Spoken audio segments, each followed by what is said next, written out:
matin, nous allons tout juste continuer ce que nous vivons. Christ en nous, l'espérance de la gloire. Et nous avançons tout doucement. Nous avons dit que c'est le message de la vie chrétienne, le message de la victoire. Quand ce message n'est pas saisi par révélation, cela crée des difficultés dans la transformation de l'homme. Parce qu'en réalité, frères et sœurs, nous devons savoir, bon, tant que nous sommes sur la terre, Dieu nous honore de sa parole, apporte une transformation, un changement dans nos vies. Et alors nous commençons à réaliser l'amour de Dieu dans nos vies individuellement. Mais la vie chrétienne n'est pas une vie purement naturelle. C'est une vie surnaturelle. C'est la vie de Dieu qui vient dans un être humain. Et lorsque cet être humain accepte d'être le partenaire de Dieu, alors quelque chose de profond se passe dans la vie de cet être humain-là. Un changement commence à se manifester.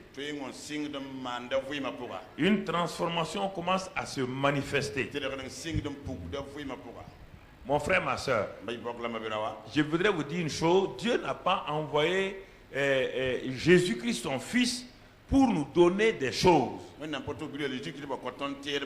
Il est venu nous apporter donc la seule chose qui est indispensable à l'homme, la vie divine. Et quand l'homme a cette vie divine-là et est conscient de cette vie divine en lui, accepte cette vie divine et commence à marcher selon cette vie divine, il y a un changement qualitatif. Vous savez, Dieu permet qu'on ait des gens à gauche, à droite, à côté de nous. Mais si ce sont les gens qui doivent me faire changer ma vie, donc Dieu a totalement échoué. Quand on commence la vie chrétienne, on peut ne pas la saisir. Et ça nous crée des problèmes. On peut ne pas la saisir. On ne sait pas comment dominer le péché. En ce moment-là, on a besoin d'un frère, d'une sœur qui est là comme notre partenaire pour nous encourager à abandonner telle ou telle chose.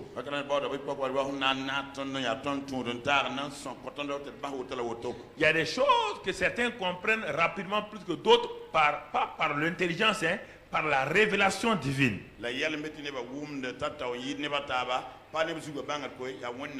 Alors, quand cette vie divine qui est en moi, mon esprit est en réalité, l'esprit de Dieu habite dans mon esprit. Et quand je laisse la parole de Dieu venir nourrir mon esprit régulièrement, alors quelque chose se passe maintenant dans mon âme.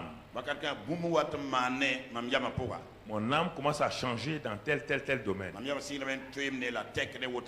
Tout ce que je n'ai pas accès dans la parole de Dieu, je n'ai qu'à avoir n'importe qui autour de moi, ça ne peut pas me changer. Une femme ne peut pas changer de caractère, même si elle a le mari le plus doux, le mari le plus fidèle, tant qu'elle-même d'abord n'a pas accepté cette parole dans son être. Si cette parole, je veux parler que nous comprenons. Ce n'est pas le caractère du mari qui peut me créer un problème à moi, femme. Non, ni l'autre. On va voir tout de suite là. Non,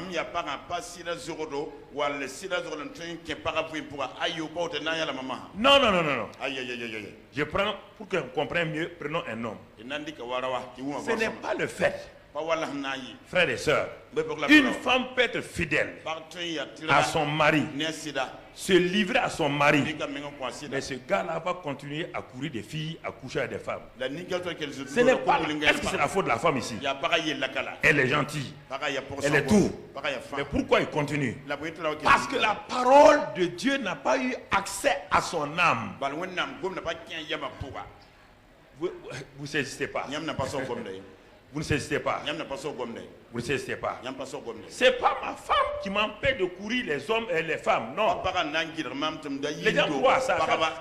C'est du mensonge. Dans un premier temps, ça peut sembler réel, mais c'est faux. Ça peut sembler réel, mais c'est faux. Pas le lit conjugal. Quand on parle du lit conjugal, on ne parle pas du lit dans lequel tu dors dans ta maison. Le lit conjugal, c'est le lit de l'hôtel. C'est le lit partout où tu es dans le monde. On l'appelle ça le lit conjugal.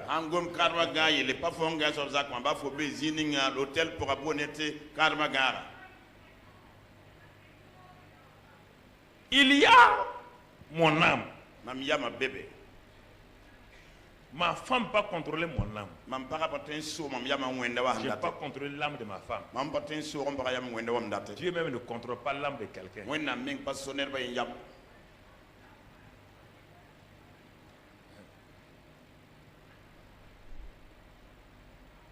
Dieu ne contrôle pas l'âme. Dieu dit veille sur toi-même. Avec quoi? Sa parole.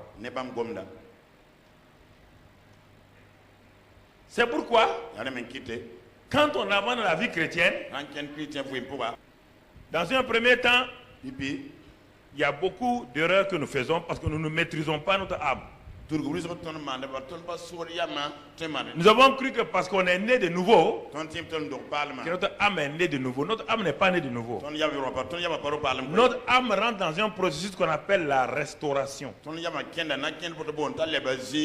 Et ça peut mettre 50 ans, tant qu'on n'a pas accepté la parole de Dieu dans notre âme, ça peut mettre 50 ans. On peut être jaloux 100 ans, on peut dire qu'à notre mort, on est jaloux. Parce que la parole de Dieu n'a pas pu pénétrer dans cet endroit qu'on appelle jalousie là, pour enlever ça. On n'a pas donné la liberté ou à la parole de Dieu d'enlever la jalousie.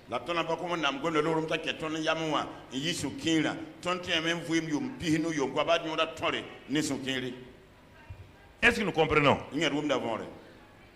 C'est ça la chose importante. Mais regardez Adam et Ève. Qui a gardé qui? Chacun d'entre eux était libre. Retournez toujours au commencement de la chose. Tant que la parole n'a pas pénétré le cœur de Ève. Ève a été créée par Dieu. Mais la nourriture d'Ève et Adam, ce n'était pas l'arbre de vie d'abord, c'était la parole que Dieu a prononcée. C'est la parole que Dieu m'a donnée là, qui est ma nourriture. Si Ève avait accepté la parole qui est sortie de la bouche de Dieu, écoutez-moi très bien, elle n'a même pas besoin d'Adam. Si elle avait accepté que ce que Dieu a dit par sa bouche là, si elle avait accepté ça, elle ne toucherait pas à l'arbre de la connaissance du bien et du mal.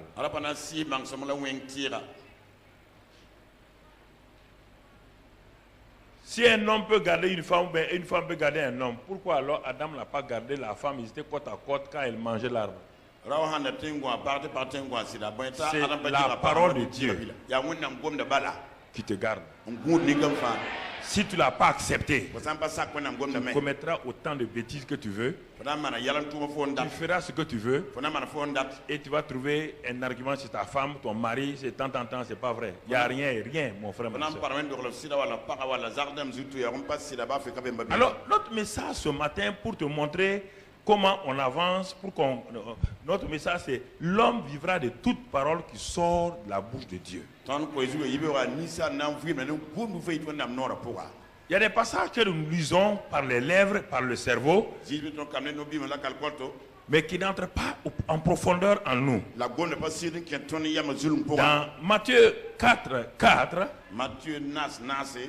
Jésus va répondre à Satan pour nous éclairer sur cet élément-là.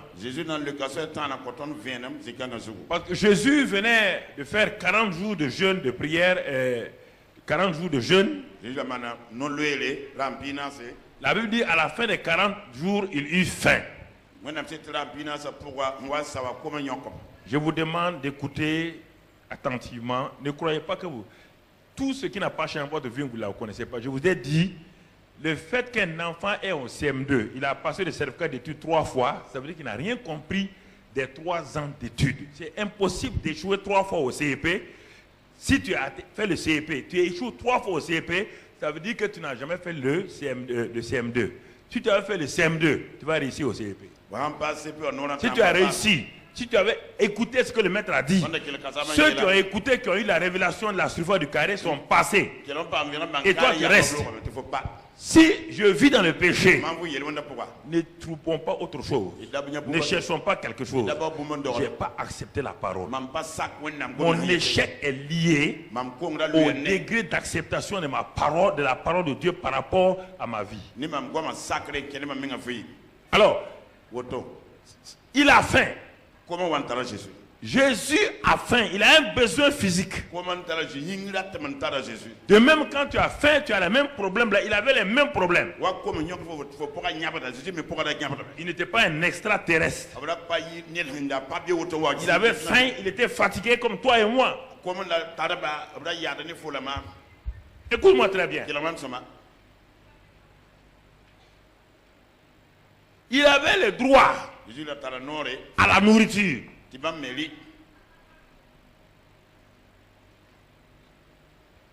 Satan vient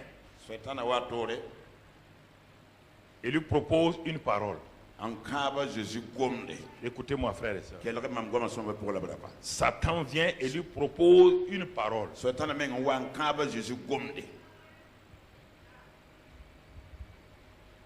Satan lui propose une parole. Satan parle. Nous venons de dire notre titre, l'homme ne vivra de toute parole qui sort de la bouche de Dieu. Ça veut dire que toute parole qui ne sort pas de la bouche dont tu ne vis pas, tu meurs. Toute autre parole tue les gens.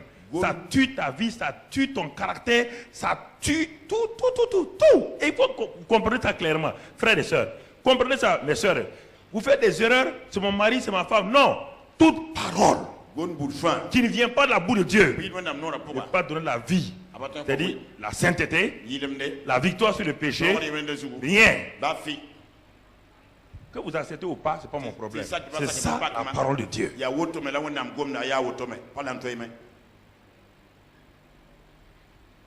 Satan lui propose de faire une proposition et la proposition est logique, elle est naturelle.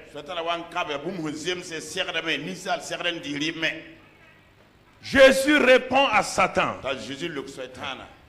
On revient au verset 4 là. Il répond à Satan clairement. Regardez ce qu'il dit. Écoutez-moi, frères et sœurs. Il dit, il est écrit.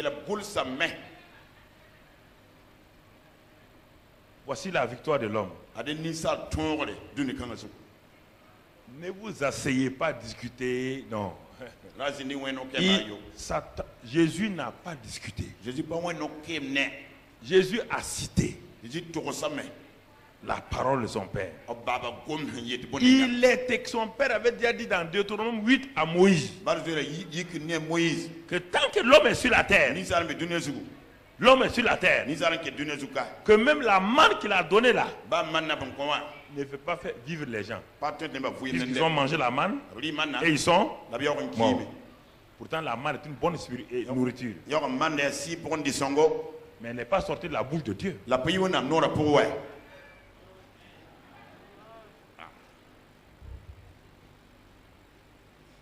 Écoute mon frère. Jésus dit, écoute Satan. Je veux sceller la vie des hommes sur la terre sur cette parole que je vais déclarer. L'homme. Quand on parle de ça, vous parlez de votre corps. Je ne parle pas de l'homme, je parle de l'homme. L'homme est un être spirituel ayant une âme vivant dans un corps. Donc l'homme, ce n'est pas toi qui es assis ici. C'est tout ton être entier. Un être spirituel, donc qui est créé à l'image de Dieu parce qu'il est né de nouveau, qui a une âme et qui vit dans un corps. Donc, Satan dit, il faut nourrir ton corps, ton enveloppe. C'est l'enveloppe qui a faim. C'est le corps physique qui a faim. Nourris-le. C'est ton corps physique qui a des désirs sexuels. Nourris ton corps physique. C'est ça qu'il fait. Ah non, nous là, on a dit que la jeunesse, que les médecins ont dit que pour vivre normalement, un jeune doit avoir des relations sexuelles. Mensonge. Qui vous a dit ça? Si ce n'est pas maintenant, qui t'a dit ça? Qui t'a dit ça? Qui vous a dit ce mensonge? C'est ça qu'il propose à Jésus. Il met toute l'attention sur le corps, l'enveloppe de Jésus. C'est l'enveloppe qui a faim. Pas son esprit ni son âme.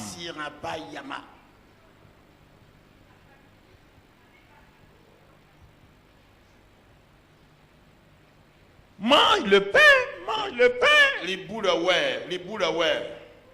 Et tu seras satisfait, Jésus. Jésus le répondit l'homme. Satan, tu fais semblant de ne pas savoir que l'homme, ce n'est pas le corps. Il dit l'homme, que le Père, le Saint-Esprit et moi, nous avons créé. Je suis créateur de l'homme. Je suis devenu un homme. Mais je n'oublie pas que lorsque nous créons l'homme au ciel, l'homme, le Père a dit que quand l'homme sera sur la terre, un être spirituel qui lui ressemble à lui, ayant une âme vivant dans son corps, cet homme-là vivra seulement de toute parole qui sort de ma bouche, dit l'Éternel.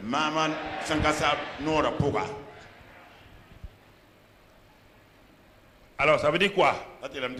Satan fait l'inverse. Et c'est ça que nous avons pris comme piège. Satan fait l'inverse.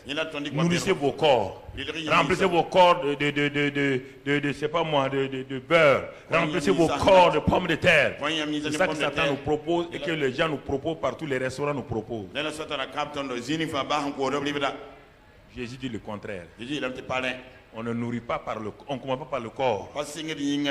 L'homme vivra de toutes paroles qui sont dans la bouche de Dieu. Donc prends d'abord l'homme au commencement de la phrase, prends Dieu à la fin de la phrase. Entre l'homme au début de la phrase et le Dieu à la fin de la phrase, on parle de quoi? Toute parole qui sort de la bouche de Dieu. Alors Dieu est esprit. Donc toute parole qui sort de quoi? Donc l'homme doit vivre de quoi d'abord? La parole, esprit. Alors donc c'est l'esprit de l'homme qui doit recevoir d'abord la parole. Quand l'homme reçoit la parole dans son esprit, ça va aller nourrir son quoi? Son âme. Et quand ça va nourrir son âme, ça va faire quoi? Son corps. Alors Satan nous propose le contraire. Satan me dit, en mangeant le pain ne reste que dans le ventre. Il ne rentre pas dans mon âme ni dans mon esprit. C'est pourquoi la plupart des gens sont faibles. Ils mangent dans des bons restaurants, ils mangent de bons restaurants, mais ils sont infidèles. Ils vont dans le péché. Pourquoi? Parce que tout ce que tu manges se transforme, une petite partie, en minéraux, vitamines, et le reste est dans les déchets. Ça ne dépasse pas ton ventre.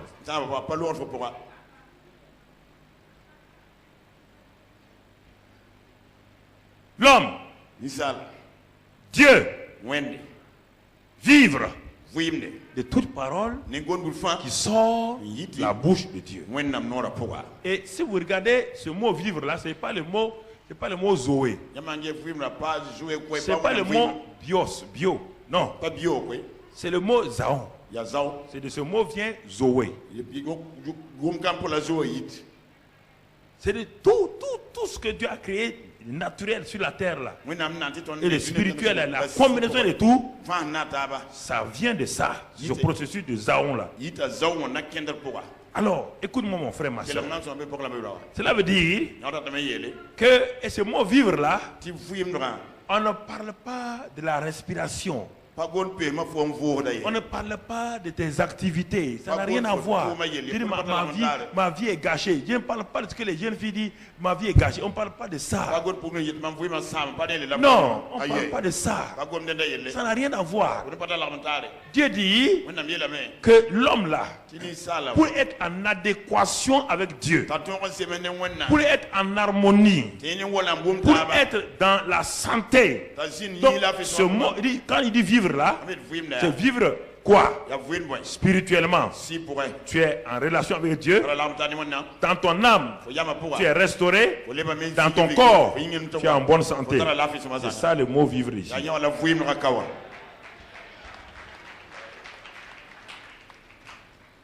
C'est ça le mot vivre ici. Il dit en tout cas,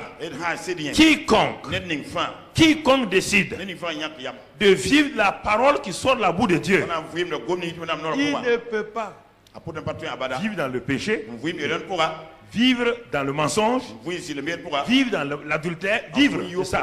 C'est un principe de longue durée. Par accident, il peut pécher. Mais il ne vit pas dans le péché. Par accident, il peut commettre un acte. Mais tout de suite, il s'en sort. C'est ça que ça veut dire. Vivre ici, là. C'est sa manière, toute sa manière relationnelle, horizontale avec les hommes, verticale avec Dieu. Cette manière-là change totalement. Et s'il lui fait quelque chose, c'est accidentel. Accidentel. Accidentel. Alors, bien aimés frères et sœurs, réfléchissons, regardons maintenant. Tu as lu ce passage-là il y a longtemps. Mais qu'est-ce que tu as compris? Qu'est-ce que tu as compris? Tu n'as rien compris? On te dit que l'homme vivra. Ça veut dire que l'homme aura la victoire. Dans tout ce qui est la vie là. La victoire sur la maladie. Par la parole de Dieu. La victoire sur le péché. Par la parole de Dieu. La victoire sur ses ennemis. Par la parole de Dieu. La victoire sur tout ce qui est dans ce monde-là, uniquement l'homme. L'homme, par la parole, toute parole qui sort de la bouche de Dieu.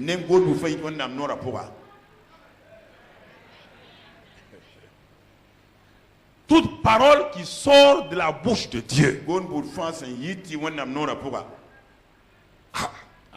Alors, je dois, mais je suis un homme intelligent et créé à l'image de Dieu. Quelqu'un me dit, il m'assoit et me dit que je ne pourrai jamais réussir. Je ne pourrai jamais vivre dans la victoire tant que je ne marcherai pas selon sa parole qui est sur sa bouche là. Et moi je dis non, je vais prier. Est-ce qu'on parle de prière ici? Est-ce qu'on parle de prière? Est-ce qu'on dit l'homme vivra par la prière? Comment vas-tu prier lorsque tu ne sais même pas ce que Dieu a dit? C'est ça la prière de confusion que les gens ont. Tu brises le quoi? Prière veut dire quoi dans le naturel? Prenons un exemple simple. Tu as un besoin, tu viens chez moi. Tu penses que je peux pourvoir tous tes besoins. Mais le fait de venir chez moi là ne te donne pas la garantie que je vais pourvoir. Non, mon ami. Non, non, non. On va prier. Tu vas prier quoi? Tu viens me prier. Tu vas me prier pourquoi? Je ne t'ai rien dit. Tu vas me prier pourquoi? Tu vas parler au hasard. Pas prier. Prier, c'est pas... Non. Tu viendras chez moi, tu t'assieras, tu vas causer avec moi. Ah oui, ça fait 3 jours, ma famille et moi. On n'a pas à manger. Les enfants sont malades. On n'a pas payé les frais de scolarité. Ça c'est prière. Ça c'est prière. Mais alors, quand vous dites que vous voulez prier là, vous voulez prier sur la base de quoi? Vous voulez prier sur la base de quoi? Il peut parler toute la journée. Tant que je n'ouvrirai pas ma bouche, il n'a qu'à savoir que j'ai des milliards. Ça peut donner la foi. Hein? Savoir que Dieu est puissant, ça ne donne pas la foi. Tout le monde sait que Dieu est puissant. Tout le monde le dit en ville. Savoir que Dieu est capable, ça ne veut rien dire. Toute la journée, il va me parler de tous ses problèmes. Je le regarde. Il peut avoir la foi. Mais il suffisait seulement que la veille là, je lui ai dit la veille simplement. Demain matin, viens chez moi à 7 heures. Je pourvoirai à tes besoins de scolarité, de nourriture, de ça. Est-ce qu'il a besoin de venir me raconter tout ça? Il va marcher selon ma quoi? Ma parole à moi, pas sa parole. Sa parole n'a aucune puissance. Sa parole n'a aucun effet. C'est pas parce qu'il a parlé que moi je vais être ému. Parce qu'on a parlé, on pleure devant Dieu, Dieu sera ému. Qui vous a dit ça? Dans la Bible, on a dit que Dieu est ému par les choses. Dieu fait quoi? Dieu fait toutes choses selon ça. Il ne fait rien sans ça. Alors, il veut que Dieu fasse quelque chose. Donne-lui sa brique. Donne-lui son ciment. Il va bâtir ta vie. Il va bâtir ta vie. Il va bâtir ta vie. C'est ça Christ en nous là. Quel est le matériau? Maintenant on a vu la direction divine. On a maintenant les matériaux pour construire notre vie. C'est ça. Les matériaux qui vont me permettre d'avancer. Donc Jésus me dit, c'est lui qui déclare, il est la parole lui-même incarnée. Il n'y a pas de parole en dehors de lui. Il est la parole incarnée. Il est la parole devenue donc chair. Il est le logos là-haut. Il est là maintenant, le logos incarné. Il utilise le logos donc écrit. Mais maintenant quand il dit ici, toute parole qui sort de la bouche de Dieu, il ne parle pas du logos. Le logos parle maintenant du réma. La parole vivante qui sort de la bouche de Dieu. La parole au temps convenable. La parole pour les circonstances convenables. La parole qui est donnée au temps convenable. Quand elle sort, elle ne revient pas sans avoir accompli. Quand Dieu a parlé, quand il a parlé sur ta situation, quand tu prends ça, la chose s'accomplit parfaitement. Alléluia. Alléluia. Alléluia. Quelle est ta nourriture?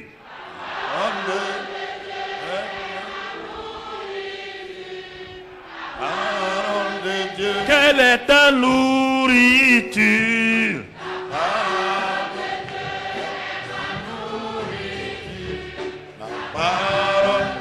Qui est ton conducteur?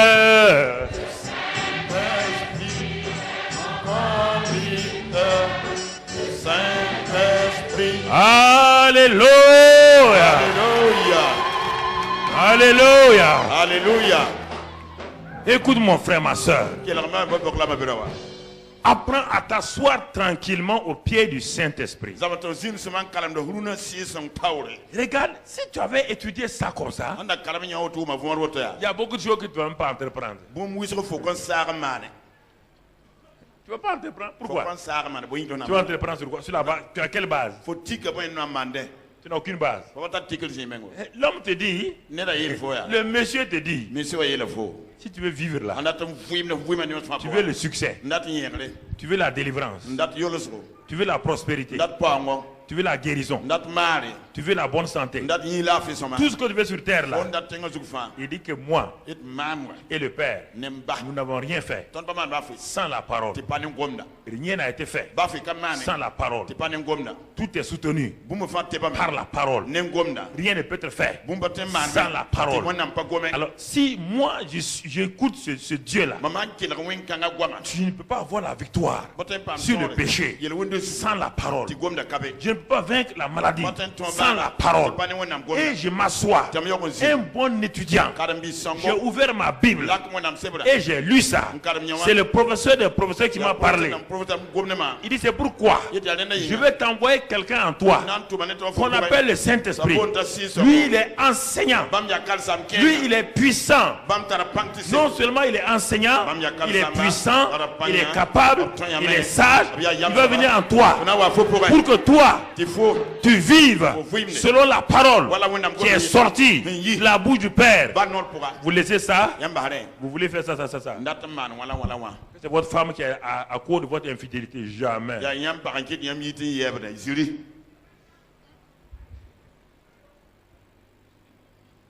C'est pas vrai?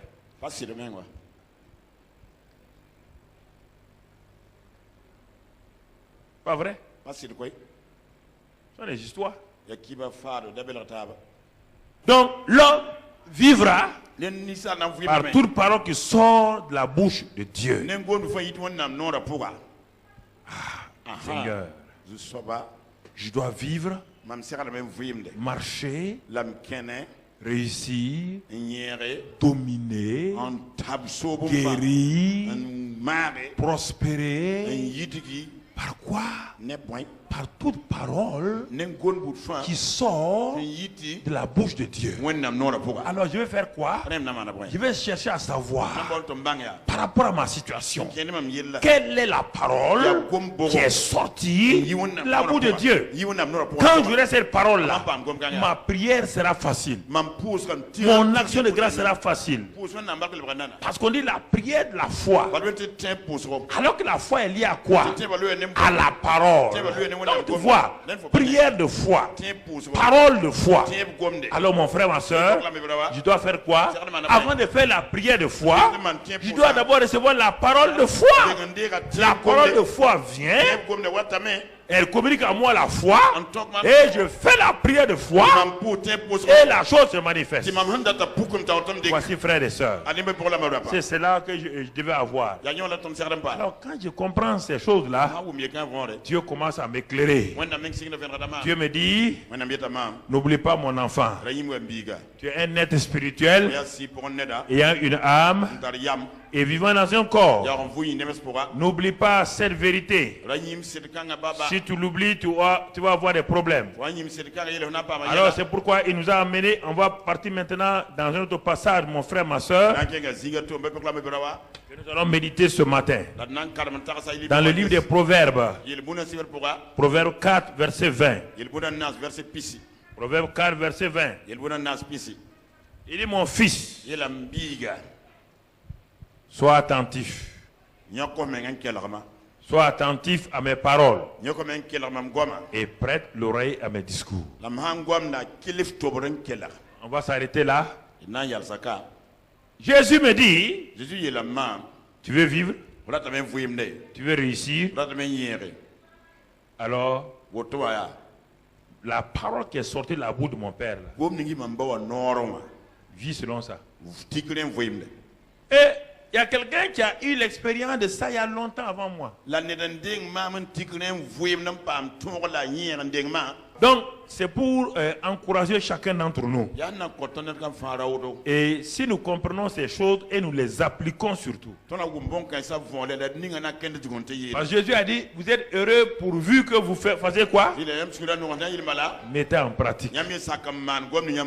La révélation doit aboutir, doit finir sur la pratique.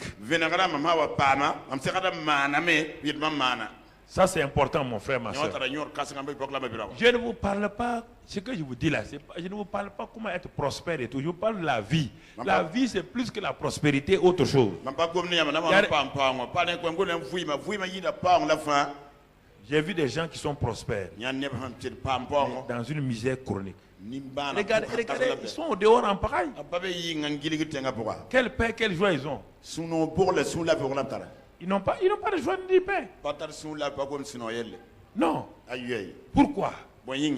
Parce que l'intérieur, l'homme intérieur n'est pas ancré à la parole. Alors, le Seigneur me dit ici par la bouche qu'il a inspiré à Salomon.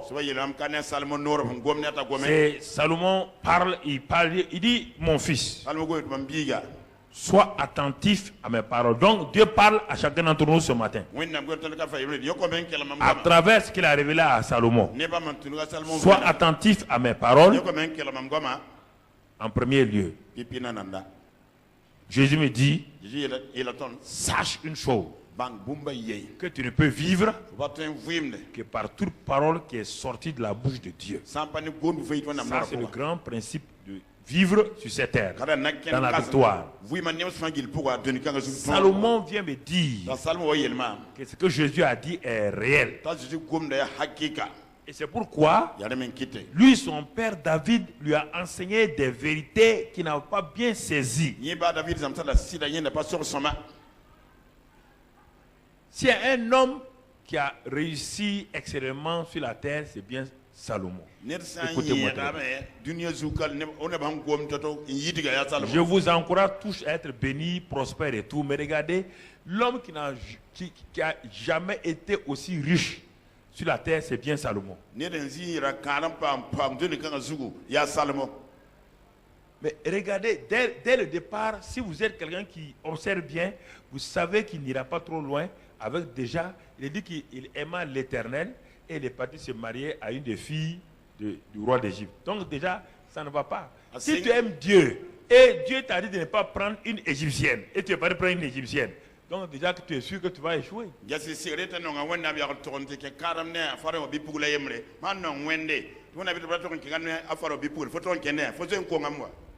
Ah, ça c'est sûr. C'est sûr et certain.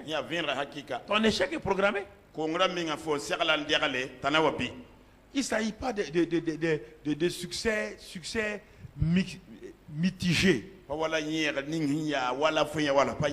Parce que ce que Dieu lui a dit là, qui va le rendre riche là, Dieu va jamais reculer quand il dit il n'est pas un homme pour se repentir, ni le fils d'un homme pour mentir.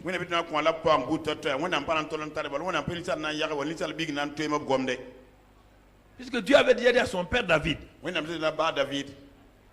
tes enfants là, ta postérité là, je vais les bénir. Mais quand jamais ils vont s'éloigner de moi, je vais les corriger. Dis-leur, je vais les corriger comme j'ai jamais corrigé quelqu'un. Mais à cause de toi, je ne vais pas leur retirer tout le pouvoir. À cause de David, Dieu n'a pas retiré tout le pouvoir. Il lui a laissé la tribu à Salomon, la tribu de Juda. Donc, mon frère, ma soeur, il ne s'agit pas de réussir dans un domaine et puis échouer dans un autre domaine. Non, la vie chrétienne est une vie équilibrée.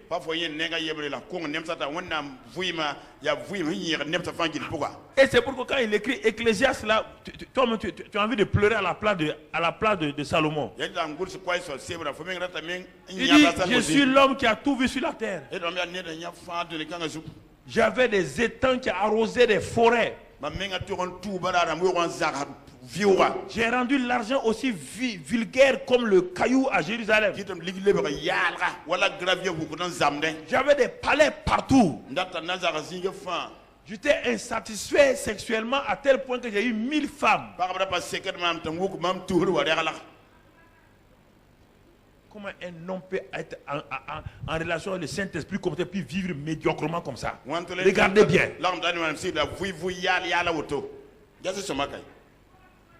Regardez.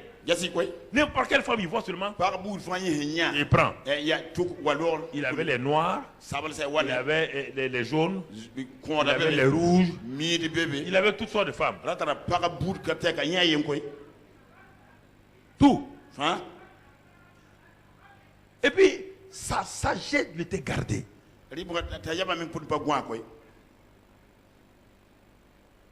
C'est ça qui le trompait. Mais il oublie les dons de Dieu. Dieu ne se répand pas de ses dons. Mais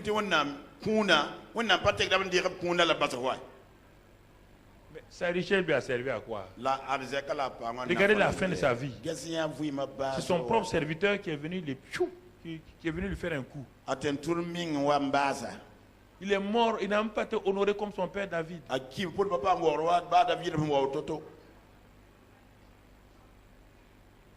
Ton frère et soeur.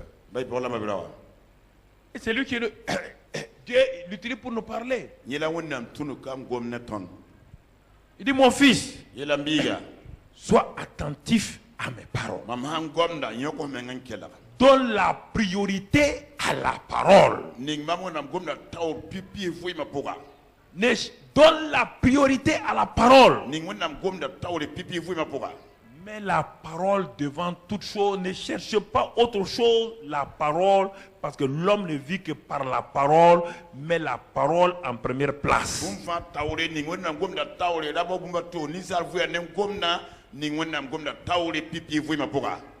Sois attentif. Que toute ton attention, ton imagination, soit mixée par la parole. Ton imagination doit être fixée sur la... Ne laisse pas ton imagination être sur autre chose que la parole. Attentif, attention, c'est la même chose. Donne la priorité à la parole. Pourquoi Satan et la chair font tomber beaucoup de frères et sœurs? Parce qu'ils ne prêtent pas attention à la parole, ils prêtent attention à leur imagination, ils prêtent attention à leurs pensées personnelles et non pas à la parole de Dieu.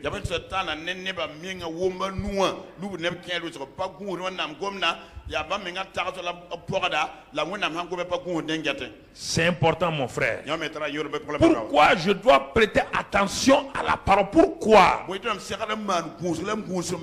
dirait que vous ne vous asseyez pas. Quand je vous regarde, on dirait que vous ne vous asseyez pas pour regarder exactement ce que Dieu dit. Pourquoi Dieu me dit de prêter attention à sa parole? Pourquoi?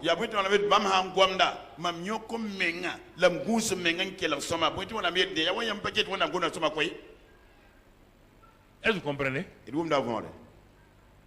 Pourquoi? Il dit sois attentif. Va t'asseoir. Mais on n'a pas d'aller raisonner. On ne raisonne pas à la parole.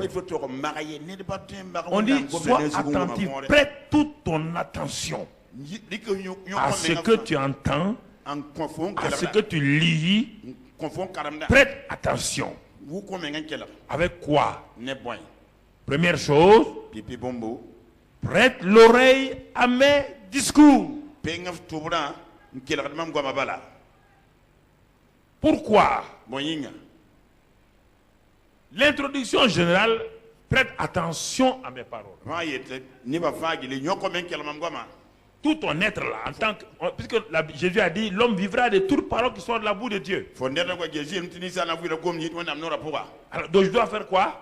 Dieu me dit, puisque l'homme doit vivre de toutes paroles qui sont de la bouche de Dieu, Dieu me demande à moi de prêter attention à ma nourriture. Comment? Et cette nourriture vient comment? Premièrement, à travers mes oreilles. À travers mes oreilles. La foi vient de ce qu'on entend. Mais si on dit de prêter attention, ça veut dire quoi? Il y a quelqu'un d'autre qui va vouloir me parler. Mes oreilles ne sont pas pour Dieu seulement. Mes oreilles sont pour tout le monde. C'est à moi de prêter. On dit prêter, prête tes oreilles à Dieu. Prête-les, prête-les. Tu ne peux pas prêter tes oreilles à cette sœur et les prêter à cette sœur à la fois. Jamais. Vous ne pouvez pas prêter vos oreilles au discours de Dieu et prêter vos oreilles à Satan, au monde et à la radio, à la télévision, à n'importe quoi.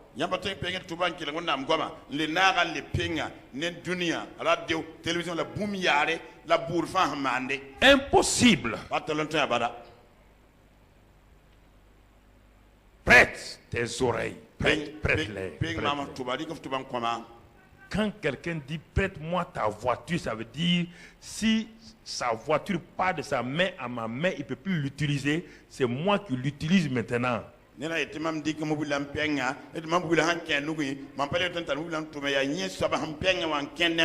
Dieu dit, mon enfant, si tu veux vivre, si tu veux que ton homme intérieur